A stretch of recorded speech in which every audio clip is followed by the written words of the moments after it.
আমি শান্তপ্রিয় ভীত সন্ত্রস্ত একটি আত্মা, যে আত্মা মৃত্যুকে করে যায় ভয়। তবে যদি হয় আবু সাইদের মৃত্যু, আমি তবে করতে পারি সকল ভয়কে জয়। আমি চোখে দেখা অন্ধ এক কাপুরুষ, যে কাপুরুষ লুকিয়ে থাকে প্রিয়তমার শাড়ির আঁচলে। তবে যদি হয় যুদ্ধে যাবার আয়োজন, আমি হতে পারি তবে আত্মগোপন, যেতে পারি তবে প্রিয়তমার ভালোবাসার আড়ালে। আমি পরের সমালোচনা করা স্বার্থপর এক মানব, যে স্বার্থপরতা শুধু নিজেকেই করে যায় অন্বেষণ। তবে যদি পাই মুগ্ধের মতো মুগ্ধতা, আমি হতে পারি তবে ইতিহাস, বানাতে পারি তবে হাতের পায়ের সিংহাসন। আমি সম্পত্তির চাদরে মোড়ানো এক আস্ত কৃপণ, যে কৃপণতা ক্ষুধার কষ্টে অনাহারে মরলেও করে না খাদ্যদান। তবে যদি বাংলার বুক চিরে বয় বন্যার স্রোতধারা, আমি তবে দিতে রাজি আমার গোলা ভরা মিহি ধান। আমি মুখোশ পরা একে শিক্ষিত মূর্খ, যে মূর্খ সর্বদা করে যায় সবলের জয়গান।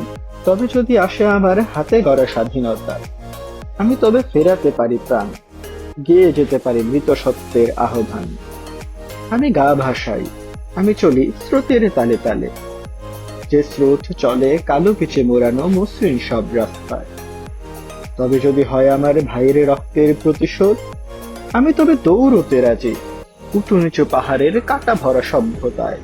আমি ভালোবাসি আমার নকশা করা কাঠের চেয়ার, যে চেয়ারের পরতে পরতে বইতে থাকে অর্থের আনাগোনা। তবে যদি হয় সত্য সংগ্রামের আত্মত্যাগ, আমি তবে ফোটাতে পারি শত শত তার মোহনা। আমি সংগ্রাম করি বাঁচাতে আমার মানচিত্র, যে মানচিত্রের বাসিন্দা শুধু আমি তুমি আর সে। তবে যদি শোনা যায় বিপ্লবী কণ্ঠের প্রতিধ্বনি, আমি তবে কবর দিব আমার পশুত্বকে, মারবো পায়ের তলে পিষে পিষে। আমি আঁকড়ে ধরি আমার কলম, যে কলমের কালিতে লেখা হয় কলঙ্কিত সংবাদের ফোয়ারা। তবে যদি হয় নব্য আলোর আগমন, আমি তবে লিখবো সত্য, উড়াবো শান্তির পায়রা। আমি করি সৌন্দর্যের পুজো, যে পুজোয় প্রসাদ বিলায় স্বর্গের অপ্সরী। তবে যদি পাই মনুষ্যত্বের ভালোবাসা, আমি তবে করতে পারি অন্ধকারের মন চুরি।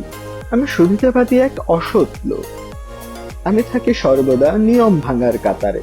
তবে যদি পাই আমি বড়ুর রাষ্ট্রনায়ক, আমি তবে চোখ দিতে পারি উমর উসমানের কাতারে।